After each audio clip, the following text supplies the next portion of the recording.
Hello friends, the digital books पर आप सभी का स्वागत है। आज हम बात करेंगे mind management not time management book की, जिसे लिखा है डेविड कडावी ने।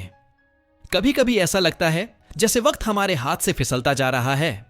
सुबह उठते ही भाग दौड़ शुरू, दोपहर को काम का दबाव और रात को थकान से चूर शरीर। फिर भी दिल में एक ही सवाल, मैं दिन भर क्या कर रहा था? राहुल भी यही सोचता था। हर दिन मेहनत करता, प्लान बनाता, टाइम टेबल बनाता, लेकिन फिर भी कुछ बड़ा नहीं कर पा रहा था। क्यों?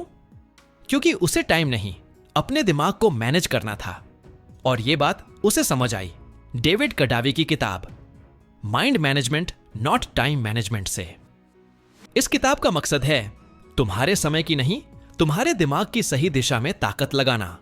यह किताब बताती है कि प्रोडक्टिव होने का मतलब घड़ी देखकर काम करना नहीं, बल्कि अपने मन को उस वक्त सही काम के लिए तैयार करना है जब वो सबसे ज्यादा रचनात्मक होता है। ये कहानी है एक 25 साल का लड़का राहुल का। दिल्ली में एक किराए के कमरे में रहता था। सुबह जल्दी उठता, ऑफिस जाता, शाम को थक कर लौटता। वीकेंड्स पर अपने सपनों के लिए कुछ करना चाहता, एक किताब लिखना, खुद का कुछ शुरू करना। लेकिन हर बार वही कहानी, प्लान बनाता लेकिन निभा नहीं पाता। वो सोचता मुझ में ही कुछ कमी है शायद। फिर एक दिन एक दोस्त ने उसे यह किताब दी, mind management not time management, और यहीं से उसकी जिंदगी धीरे धीरे बदलनी शुरू हुई। तो चलो शुरू करते हैं।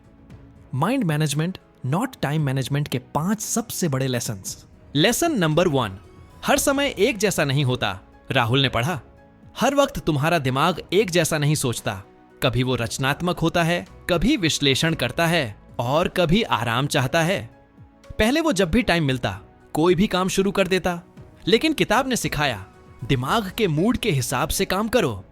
अब राहुल सुबह सुबह सिर्फ लिखता था, क्योंकि तभी उसका दिमाग सबसे ताजा और रचनात्मक होता था। धीरे धीरे उसके शब्दों में गहराई आने लगी। जिस राहुल को लगता था कि वो कभी लेखक नहीं बन पाएगा, वो अब हर सुबह एक नया पन्ना लिख रहा था। जब हम अपने मन की लहरों के साथ बहते हैं तो मंजिल खुद आसान हो जाती है। क्या आप भी कभी सबसे जरूरी काम गलत समय पर करते हैं? लेसन नंबर 2, समय नहीं, ऊर्जा की परवाह करो। राहुल ने एक गलती हमेशा की, काम के घंटे गिनता रहा, लेकिन थका हुआ मन कभी रचनात्मक नहीं हो सकता।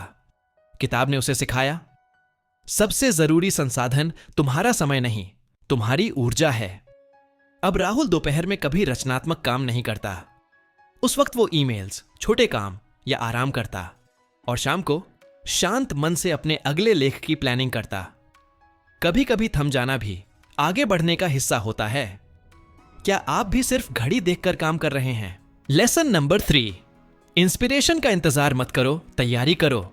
पहले राहुल बैठता था, सोचता था कि जब मन करेगा तब लिखेगा, लेकिन ऐसा दिन कभी आता ही नहीं था।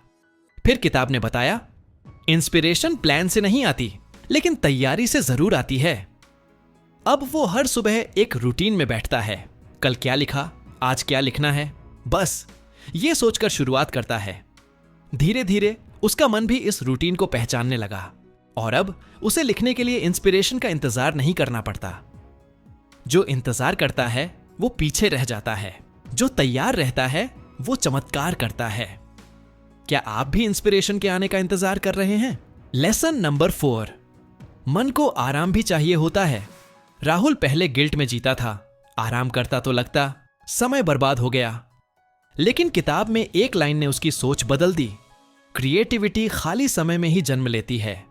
अब वो हर दिन आधा घंटा टहलने जाता, बिना फोन, बिना काम, सिर्फ खुद से मिलने, और वहीं उसे अपने अगले लेख का आइडिया मिल जाता। जो मन को सुन लेता है वो दुनिया को कुछ नया सुनाने लायक बन जाता है। क्या आपने कभी खुद को बिना काम के बैठने की इजाजत दी है? लेसन नंबर 5, आउटपुट पर नहीं, प्रक्रिया पर ध्यान दो। राहुल हर दिन सोचता था कितने शब्द लिखे। अब वो सोचता है, क्या मैंने आज बैठकर लिखा? किताब ने सिखाया, आउटपुट हमारे हाथ में नहीं, लेकिन मेहनत की प्रक्रिया तो हमारे पास है। अब वो दिन का अंत सेटिस्फैक्शन से करता है, क्योंकि उसने अपने मन को अपने काम के लिए उपलब्ध करवाया। रिजल्ट बाद में आता है, पहले आती है कंसिस्टेंसी। क्या आप भी सिर्फ नतीजे देख रहे हैं या सफर का भी मजा ले रहे हैं? आज राहुल एक बेहतर इंसान है, न इसलिए क्योंकि वो ज्यादा घंटे काम करता है, बल्कि इसलिए क्योंकि वो अपने मन को समझ चुका है।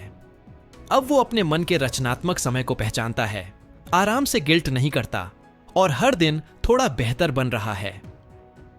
कभी कभी जिंदगी बदलने के लिए टाइम मैनेजमेंट की नहीं, मन की समझ की जरूरत होती है। तो क्या आप भी तैयार हैं अपने मन को समझकर जीने के लिए?